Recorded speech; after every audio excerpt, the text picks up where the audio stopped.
입니다.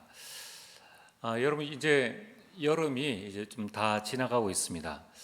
몇 년 전 또 여름에 잘 발생하는 사고가 이 어린이들이 이 차량 안에 갇혀서 이게 숨지는 사고가 뭐 작년, 재작년 이렇게 계속 일어났습니다. 자, 이제 그런 사고가 일어나자 아주 재밌는 것이 아니라 이 차 뒷면에 보면은 이런 스티커가 이렇게 붙여져 있습니다. 위급 시 아이 먼저 구해 주세요라는 이 스티커를 붙인 차량들이 많이 보입니다. 그런데 이제 그걸 조금 넘어서 좀 재밌는 스티커가 뭐가 나와 있는가 하면은 아이가 없어요. 나부터 구해 주세요. 이제 그런 차량 뒷면에 스티커를 붙여놓은 것을 보게 됩니다. 이제 또 그런 그 스티커도 있습니다. 위급 시 남편 말고 저 먼저 구해 주세요. 뒷말이 또 있는데 그 말은 이제 생략을 하고요. 나부터 먼저 구해 주세요. 이런 이제 이야기를 스티커를 이렇게 붙여 놓습니다. 우리가 그럴 만도 하죠.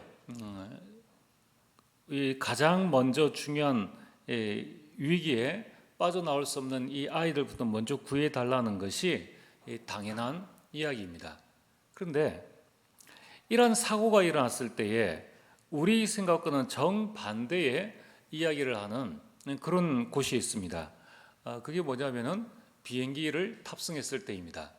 아마 여러분들이 비행기를 탑승해 보시면은 출발하기 전에 승무원이 나와가지고 이제 여러 가지 통로는 비상 통로는 이쪽이고 그다음에 응급시 어떻게 해야 된다라는 이야기를 하면서 이제 산소 마스크가 내려오면은 이렇게 해야 됩니다라고 착용 안내를 이렇게 합니다. 그러면서 하는 이야기가 뭐냐면은 위급시 마스크가 자동으로 내려오면 본인이 먼저 착용한 후에 아이나 노인의 착용을 도와야 합니다라고 이야기를 합니다. 그 말은 이 위급한 상황이 되었을 때에 아이 먼저, 노인 먼저 이렇게 하는 것이 아니라 내가 먼저 빨리 마스크를 착용해서 나의 안전을 먼저 지키라는 겁니다. 그래서 내가 정신을 잃지 않으면은 이 다른 사람도 도와줄 수 있는데 내가 만약에 정신을 잃어버리면은 이 옆에 있는 아이 마스크 쓰여오시다가 내가 정신이 잃으면은 또 옆에 있는 아이는 챙길 수 없다는 거예요. 그래서 비행기를 타면은 산소 마스크를 자신이 먼저 써야 한다라고 이렇게 안내하고 있습니다. 자, 먼저 서론에 여러분 신앙생활도 똑같습니다. 여러분 우리가 다 세계보고말을 하고 싶지 않습니까? 우리 가정 살리기를 원하고 가정을 복음의 명문 가문으로 우리는 다 만들기를 원합니다. 자, 그러려면은 어떻게 해야 되는가? 나부터 살려야 합니다. 결국 오늘 이 메시지를 듣고 있는 여러분들이 무너지면은 가정, 가문, 세계복음할 사람이 아무도 없습니다. 자, 왜 나부터 살려야 합니까? 하나님은 나에 대한 이 절대 주권을 가지고 계시기 때문입니다. 하나님은 하나님께서 아브라함을 부르셨습니다. 근데 아브라함을 부르실 때에 오늘 4절 말씀과 같이 75세 된 노인을 선택하셨습니다. 이것이 하나님의 절대 주권입니다. 아니 하나님 왜 75세 된 노인을 선택하셨습니까? 누가 하나님께 이렇게 따질 수가 없는 거예요. 아니 하나님께서 왜 나를 선택하셨습니까? 그건 하나님의 절대 주권이라는 것입니다. 여러분 우리가 구원받은 것은 하나님의 절대 주권입니다. 이번 주에 전도 대상자 한 명을 이렇게 만났는데 소개로 이렇게 만나게 되었습니다. 그런데 이제 그분은 기독교에 있어서 교회도 몇 년 다녔고 또 목사님과 같이 성경 공부도 이렇게 하고 또 이제 여러 가지 탐구심이 많아가지고 남녀호랑객교라든가 대순진리교라든가 이런 데도 다 가보고 다 연구를 이제 한 사람입니다. 그러면서 이제 본인이 하는 이야기가 뭐냐면은 목사님, 내가 이런저런 종교를 많이 가보고 연구도 해봤는데 결국은 내가 가야 할 길은 기독교입니다. 그래서 교회를 가야 되겠다는 생각을 제가 했습니다. 그래서 제가 그런 이야기를 했죠. 혹시 예수님을 영접한 기도를 한 적이 있느냐? 왜냐하면 이분이 자꾸 교회를 가야 된다고, 교회 갈 시간이 없으니까 안 된다고 이렇게 이야기를 하는 겁니다. 그래서 제가 영접을 했습니까? 교회 오기 이전에 중요한 것은 하나님의 자녀가 되는 것이 중요합니다. 그러니까 영접을 안 했다는 거예요. 그러면은 먼저 하나님의 자녀가 되어야 합니다. 지금 이 시간 이미 마음의 결정은 했고 또 기독교가 우리 선생님이 가야 될 길이라고 말씀하셨으니까 예수님을 마음속에 모셔드리는 기도를 하면 좋겠습니다 하니까 딱 그 부분에 있어서는 목사님 조금 더 생각을 해봐야 되겠습니다. 이제 그렇게 이야기를 했습니다. 제가 그것을 보면서 느낀 게 뭐냐면은 하나님의 자녀가 아니어도 교회는 2년 3년 갈 수 있는 겁니다. 하나님의 자녀가 안 되어도 목사님과 성경 공부를 몇 개월씩 할 수 있는 겁니다. 여러분, 우리가 하나님의 자녀가 된다는 것은 이거는 하나님의 절대 주권이라는 거예요. 이건 하나님의 전적인 은혜라는 것입니다.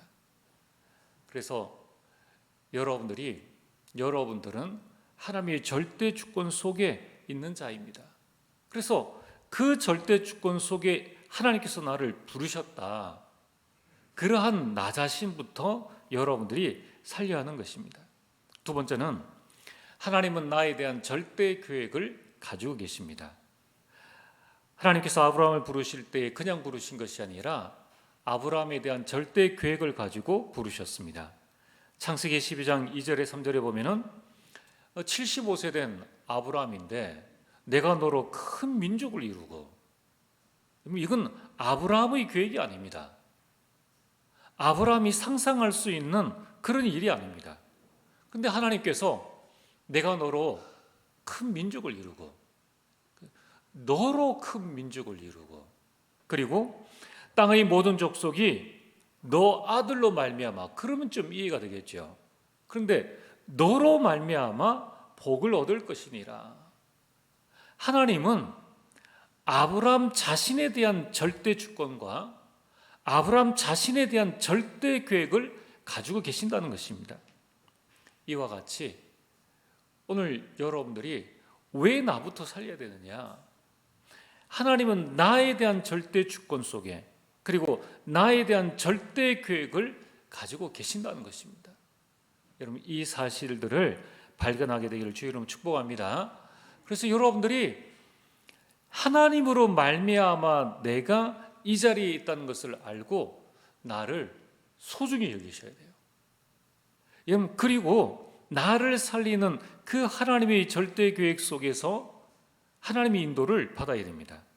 여러분, 세 번째는 그 하나님의 절대 계획을 이루는 절대 여정을 가게 인도하신다는 거예요. 누가? 하나님께서 나를 그 절대 여정을 가도록끔 인도하시는 겁니다. 창세기 12장 4절에 이에 여호와의 말씀을 따라 아브라함이 갔습니다. 말씀을 주시니까 그 말씀을 따라 가는 것이죠. 여러분들이 오늘은 하나님의 절대 주권 속에 있는 오늘이요, 하나님의 절대 계획을 이루는 오늘입니다. 오늘 나에게 일어나는 모든 일들은 절대 여정이며 절대 계획을 이루는 문이 되어지는 것입니다. 자, 그렇다면 오늘 본론으로, 오늘 여러분들이 살아가는 그 길에 많은 문제와 사건, 어려움, 일들이 생깁니다. 또 여러 사람의 말과 소리를 듣습니다. 그 중에는 이 나를 힘 빼는 소리, 또 원망과 불평과 불신앙의 다양한 소리를 듣게 됩니다. 그럼 이러한 소리를 들으면 내가 무너지고 내가 힘들어지고 원치 않는 이 불신앙 속에 내가 들어가게 됩니다. 자, 그러다 보니 하나님께서 나에게 맡기신 축복을 우리가 누리지 못하고 또 실제로 해야 될 중요한 일들, 세계보고마, 지역보고마, 가정과 가문, 전도대 성대를 살리고 후대를 살리는 이 일에 스스로 힘이 빠져가지고 하지 못하는 경우가 생긴다는 것입니다. 그래서 나부터 살려야 하는 것입니다. 자, 어떻게 나를 살려야 합니까? 그 첫 번째는 세계 복음화 이전에 나를 복음화하는 것입니다. 여러분, 이 복음화한다는 것은 무슨 말입니까? 예수 그리스도께서 나를 위해서 이루신 일을 알고 누리라는 것입니다. 자, 우리는 남에게 예수님께서 이런 일을 하셨습니다라고 이 복음을 전합니다. 근데 그 복음 전하는 것을 먼저 나에게 전하라는 거예요. 여러분, 우리는 사람의 소리에 귀를 기울이지 말아야 합니다. 사람의 말을 마음에 담아두지 말아야 합니다. 대신 그리스도께서 나를 위해서 하신 일과 그 말씀을 가슴에 담아야 합니다. 그것이 나를 복음화하는 것입니다. 그래서 여러분들이 내가 복음화 되어질 때 내가 살아나는 겁니다. 여러분들, 주님께서 하신 그 복음으로 나를 살리는 것이 평생 해야 될 나의 가장 중요한 일이 되어집니다. 그래서 요한복음 19장 30절에 예수 그리스도께서 십자가에 못 박혀 죽으시로 말미암아 다 이루었다고 말씀하셨습니다. 그럼 무엇을 다 이뤘다는 것입니까? 과거 문제, 현재 문제, 미래 문제를 해결하신 것입니다. 과거에 무슨 문제입니까? 에베소 2장 1절에 허물과 죄로 죽었던 원죄 문제를 완전히 해결한 것입니다. 그래서 이제 우리는 죄로 말미암는 저주 재앙이 우리에겐 오지 않는다는 거예요. 현재 문제는 사단의 문제입니다. 우리의 세상 풍속을 따르고 이 사단의 권세를 공중 권세 잡은 자를 따랐던 우리들인데 이 사단의 권세에서 우리가 완전히 해방되어진 것입니다. 미래 문제는 뭡니까? 죽어서 지옥 가야 될 우리가 그 지옥 권세에서 완전히 벗어난 것입니다. 그래서 내 인생 모든 문제가 해결되어졌음을 여러분들이 누리시길 바랍니다. 그래서 이제 여러분들에게 일어난 문제는 문제가 아니라는 것입니다. 자, 우리가 불신자를 만나면 예수 그리스도께서 당신의 모든 문제를 해결하셨습니다라고 이야기를 하는데 실제 그 말씀이 나에게 먼저 적용이 되어져야 하는 것입니다. 어떻게 적용되어져야 합니까? 고린도서 5장 17절에 우리는 예수 그리스도로 말미암아 새로운 피조물이 되어진 것입니다. 구원받은 하나님의 자녀가 되어졌습니다.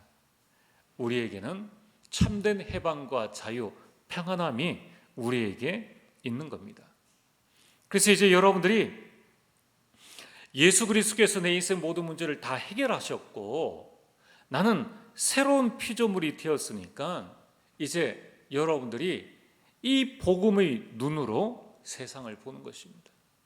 이 복음의 눈으로 나를 보는 것입니다. 그리고 여러분들이 복음의 생각을 해야 하는 겁니다. 그리고 복음의 말을 나에게 하는 겁니다. 로마서 8장 28절에 우리에게 일어나는 모든 일들은 합력하여서 선을 이루는 겁니다. 그래서 여러분들이 문제와 사건과 위기를 볼 때에 복음의 눈으로 보면서 합력하여 선을 이룰 것이다. 여러분들에게 어떤 여러 불신앙들이 들어올 때에 여러분들이 이 모든 것들은 합력하여 선을 이룰 것이다 하는 그 믿음의 생각을 그리고 믿음의 고백을 여러분들이 해야 하는 것입니다. 그래서 여러분들은 지금부터 이 복음으로 나를 살리는 말을 하시길 바랍니다. 믿음의 말을 하시길 바랍니다. 민수기 14장 28절에 너희 말이 내 귀에 들린 대로 내가 행하리니. 그럼 이제 우리는 새로운 사람입니다. 여러분들이 나를 살리는 말, 믿음의 말을 할 때에 그 믿음의 고백대로 하나님께서 우리 가운데 행하신다는 것입니다. 두 번째로, 어떻게 나를 살려야 합니까? 여러분, 우리는 연약하고 부족합니다. 내가 부족하다는 것을 하나님은 잘 아십니다. 우리가 능력이 많아서 구원받은 것이 아닙니다. 내 힘으로 자력 구원받은 것이 아닙니다. 근데 우리는 가끔 신앙생활하다가 자꾸 우리가 하는 말이 뭐냐면은, 내가 부족해서, 내가 능력이 없어서 나는 할 수 없습니다. 또 어떤 이 문제를 당했을 때 왜 내가 이렇게 했느냐, 왜 내가 이런 잘못을 했느냐, 이렇게 이야기를 합니다. 여러분, 우리는 원래부터 연약합니다. 우리는 사탄의 그 힘을 이길 수가 없습니다. 그래서 우리는 나를 보좌화해야 하는 것입니다. 여러분, 하나님의 것으로 나를 무장해야 하는 것입니다. 여러분, 이번 주 8월 15일이 말복이었습니다. 그리고 다음 주 23일이 이 더위가 물러가는 처소입니다. 이제 그 중간에 이제 지금 오늘이 되었지 않습니까? 자, 이제 그러다 보니까 어젯밤에는 약간 좀 서늘한 이 바람이 좀 이 밖에 이렇게 부는 것을 느끼게 되었습니다. 참 신기하지 않습니까? 이제 우리는 그냥 여름이면 여름 속에, 가을이면 가을 속에 이렇게 생활을 하고 있는데, 누가 여름을 주고 누가 가을을 주는지, 이 지구의 공정과 자전을 누가 하는지 하나님께서 하시지 않습니까? 여러분, 지금 유럽은 폭염으로 강이 마르고, 또 중국도 폭염이 너무 심해서 이 나무에 스스로 불이 나가지고 이 나무가 타고 있는 그런 일들이 일어나고 있습니다. 그런데 갑자기 이번에는 폭우가 내려가지고 사람이 죽고 이재민이 생기는 그런 일들이 일어났습니다. 그러면 사람은 이 일에 대해서 아무것도 할 수가 없습니다. 자연의 흐름을 막을 수가 없습니다. 여러분, 지구와 이 어마어마한 우주를 다스리시는 분이 하나님이십니다. 이 하나님의 능력이라는 것은 우리 생각을 뛰어넘는 어마어마한 큰 능력이라는 거예요. 이 하나님은 보좌에서 이 모든 우리 인생과 지구와 자연과 심지어는 조그만 지구를 넘어선 온 우주를 보좌에서 다스리고 계십니다. 이것을 보고 보좌의 능력이라고 말씀합니다. 그렇다면 오늘 여러분들이 나는 연약하고 부족한데 어떻게 해야 됩니까? 나를 보좌화하는 것입니다. 그래서 여러분들이 위에서 주시는 힘을 얻으셔야 됩니다. 분명히 하나님은 우리에게 너 힘으로 세상을 살아가라고 말씀하지 않으셨습니다. 오직 성령이 너에게 임하시면 너희가 권능을 받고, 위에서 주시는 힘이 뭡니까? 성삼위 하나님과 오력입니다. 이것을 주시겠다고 우리에게 말씀하셨습니다. 여러분, 우리가 이것을 누리는 힘을 우리는 가져야 합니다. 또한 우리는 위에서 주시는 달란트를 발견해야 합니다. 이미 하나님께서는 우리에게 삼생명과 삼초월과 삼전무후무의 응답을 우리에게 주셨습니다. 또한 우리는 위에서 주시는 미션을 가져야 됩니다.